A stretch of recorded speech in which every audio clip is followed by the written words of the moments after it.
Olá, meu nome é Luísa e hoje vamos falar um pouco sobre o que sabemos sobre o universo. É muito interessante e muito importante termos noção sobre o que nos rodeia e como o universo se desenrola à nossa volta. Bom, a gente pode se basear nos três grandes tópicos desse conhecimento que a gente tem noção, expressos pelo Brian Schmidt, vencedor do Nobel de Física em 2011, na 14ª Conferência da FAPESP, no qual ele disse que sabemos que o universo está se expandindo, que tem de 13 a 14 bilhões de anos de idade e que é composto principalmente por três coisas: energia escura, matéria escura e matéria comum, que diz respeito a 5% de tudo que compõe o universo. É muito curioso ressaltar que todo o conhecimento que a humanidade adquiriu desde a antiguidade, com os gregos até os dias de hoje, ela se baseia nesses 5% de matéria comum. Então, todas as leis, experimentos e teoremas se baseiam e dizem respeito somente a essa pequena parcela que compõe o universo. Mas vai ficar claro no decorrer da apresentação que inúmeros esforços e investimentos estão sendo feitos para desbravar e explicar os outros 95% que compõem o nosso universo. Retornando à frase do Dr. Schmidt, como sabemos dessas três grandes coisas? Sabemos que o universo está se expandindo por causa do chamado desvio para o vermelho, ocasionado pelo famoso e já conhecido efeito Doppler. Para quem estuda na Sede Centro, entende bem que, quando uma ambulância passa para realizar um atendimento na 7 de setembro, a sirene emite um som mais agudo, então com maior frequência quando está se aproximando da gente. E que esse som se torna mais grave, então com uma menor frequência, quando ela passa e começa a se afastar.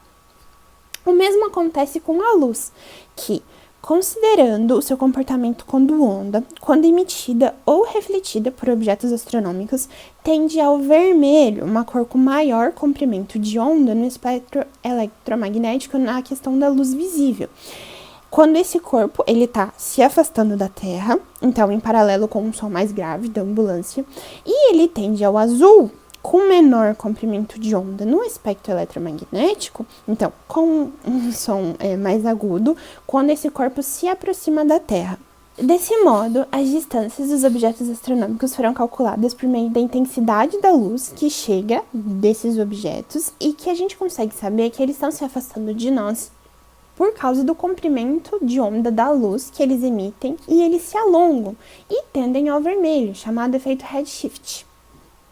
Isso tudo é importante para um segundo ponto, em que foi possível estimar a idade do universo. Edwin Hubble, o famoso astrônomo mundialmente conhecido pela sua contribuição à ciência e o qual é homenageado pelo também famoso telescópio que carrega o seu nome, em 1929, compactou essas informações e, relacionando as distâncias e os redshifts, então desvio para o vermelho, descobriu que quanto maior a distância, maior o desvio para o vermelho e, portanto, a maior velocidade de afastamento das galáxias ou de qualquer outro objeto astronômico. Assim, a conclusão de Hubble foi que o universo como um todo está em expansão. Isso é importante porque se o universo está se expandindo, é possível fazer uma linha de pensamento contrária. E é plausível acreditar que as coisas estiveram em algum momento mais próximas do que elas estão hoje. Mesmo que a teoria do Big Bang já não seja mais acreditada pela maior parte da comunidade científica, é de valor notar que as coisas mais distantes que podemos ver, e portanto as mais antigas, é a radiação cósmica de fundo, uma radiação produzida tempos depois do Big Bang ou do evento mais remoto do universo, quando ele, ainda bastante jovem, tinha entre 300 a 400 mil anos de idade, apresentava temperaturas em torno de 3.000 kelvins e brilhava como o Sol brilha hoje. Essa energia vem se propagando e que atualmente chega à Terra na forma de micro-ondas de todas as direções do céu. Porque é isso que a gente vê, a gente pode dizer que ao a gente olhar para o céu, a gente olha imediatamente para o passado. Já que por causa das imensuráveis distâncias que compõem o universo, a luz, que é a coisa mais rápida a se propagar, com a sua incrível velocidade de 300 mil km por segundo, que chega até nós nos dias de hoje, foi emitida, ou pode ter sido emitida há milhares e milhares de anos. Então, vamos pensar no Sol. O que a gente vê da Terra, se olhar agora pela janela do Sol, foi o que aconteceu com o nosso astro há mais ou menos 8 minutos atrás. Então, tudo o que ocorre com ele demora aproximadamente 8 minutos para chegar até a gente. Então, o que a gente vê do Sol agora, nesse exato momento, não é exatamente o que ele é agora. Fica meio confuso, mas é porque a luz, que faz a gente enxergar, ela demora 8 minutos para chegar até a gente. Feito esse parênteses, a gente pode falar sobre a constante de Hubble, que ela vem justamente da relação estabelecida pelo astrofísico, que vai relacionar as distâncias de afastamento das galáxias com as suas distâncias em relação à Terra, né? Então, essa constante que estabelece isso. E ela foi estimada, um dos primeiros valores dela, pelo Dr. Brian Schmidt, na sua tese de doutorado, em 70 km por segundo por megaparsec. Isso quer dizer que a cada megaparsec, isto é, 1 milhão de parsecs, ou aproximadamente 3,26 milhões de anos-luz, de distância da Terra, a velocidade de afastamento das galáxias aumenta em 70 km por segundo. Desse modo, a gente conseguiu estimar a idade do universo em 14 bilhões de anos, justamente por causa de um valor que vem de dados observacionais de estrelas supernovas do tipo 2, que vem de explosões de estrelas massivas, então que tem massa superior a 8 massas solares do nosso Sol, que colapsam sobre a própria gravidade. Continuando e aprofundando essas pesquisas em supernovas, mas agora analisando elas do tipo Ia, que são originadas de anãs brancas, que ocorrem com uma quantidade muito específica de matéria e tem um brilho muito característico, muito marcante desse tipo de estrela, elas podem ser utilizadas para calcular distâncias astronômicas. Justamente com essas estrelas,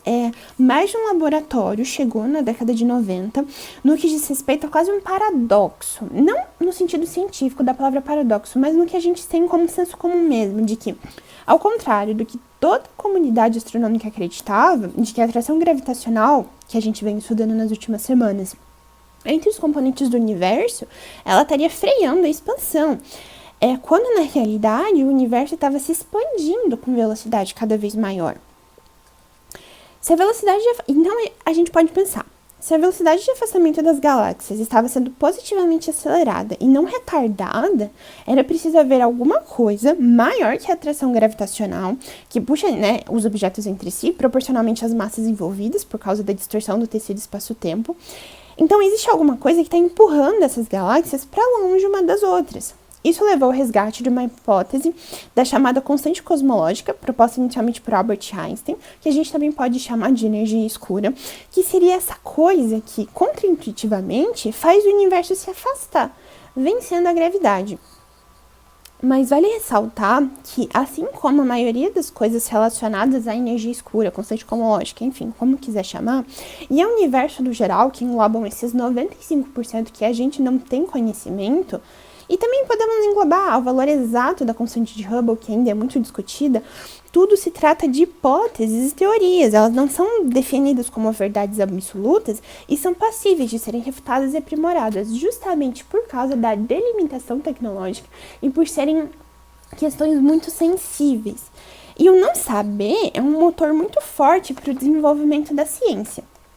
Justamente por causa disso, há um constante impulso no desenvolvimento, aprimoramento, todo investimento científico, que tem, entre seus feitos mais notáveis dos últimos anos, o lançamento do telescópio espacial James Webb, que ele vinha sendo desenvolvido e trabalhado há mais de 20 anos.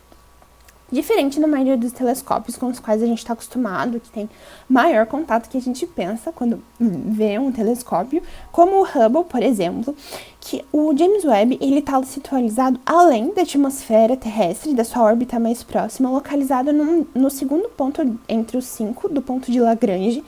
que é um ponto no universo, que são pontos, vamos dizer assim, porque existem mais de um, no universo em que são lugar entre a órbita de dois corpos massivos, no nosso caso o Sol e a Terra, nesse caso, onde os campos gravitacionais de ambos, eles quase se anulam. Sendo assim, então, um lugar demarcado por uma estabilidade favorável de captura de imagens, então ele não vai sofrer nenhum puxão, ele não vai tender normalmente a nenhum lugar, que é muito importante para a maior estabilidade da coleta das informações. E para a gente ter uma diferença entre os mais famosos telescópios que a gente tem hoje, o Webb e o Hubble, o Webb ele tem um diâmetro, um espelho de captura para informação, fotos e estudos de 6,5 metros,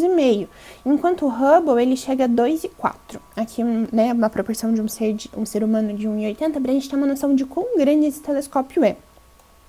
E a diferença entre esses dois gigantes astronômicos, ela fica explícita nessas belíssimas imagens dos pilares da criação. Então, ainda que ambos os telescópios, o Hubble e o Webb, eles realizem capturas no espectro infravermelho, então lá do espectro eletromagnético,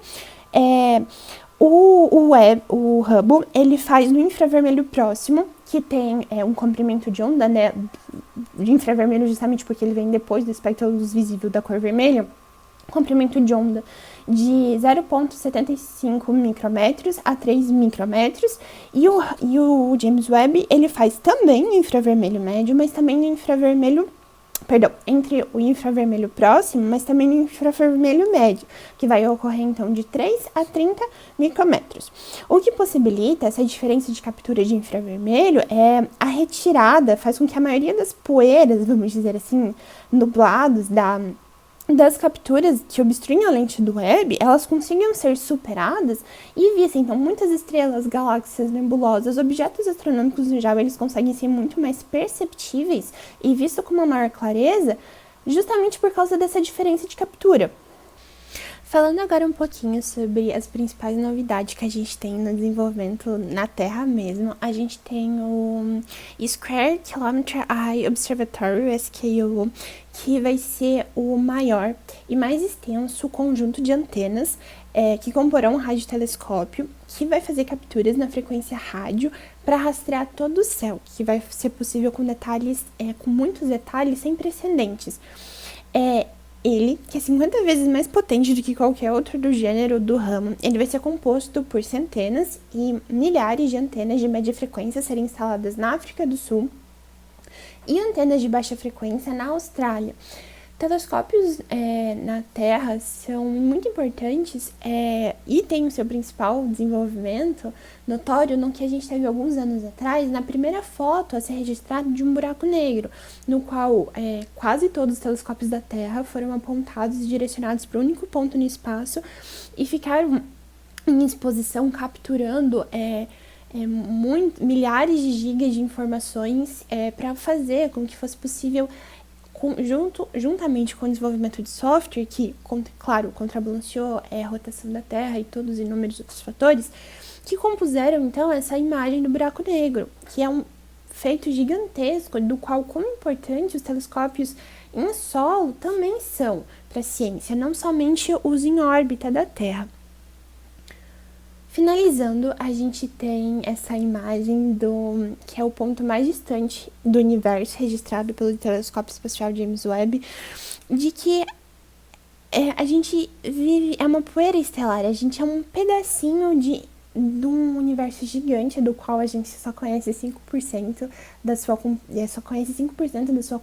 sua composição. Os outros 95% que compõem ainda são um mistério. Mas isso não deve ser visto como algo intimidador, mas sim uma fonte de conhecimento para aprimorar cada vez mais todas as informações que a gente tem, buscando sempre o melhor desenvolvimento da ciência. Porque isso é tudo que nos rodeia, é tudo que nos engloba e isso interfere de maior ou menor maneira no nosso dia a dia. Espero que com essa apresentação foi possível entender os 3 grandes pilares que compõem o universo e compreender o que nos rodeia e aonde estamos inseridos. Muito obrigada!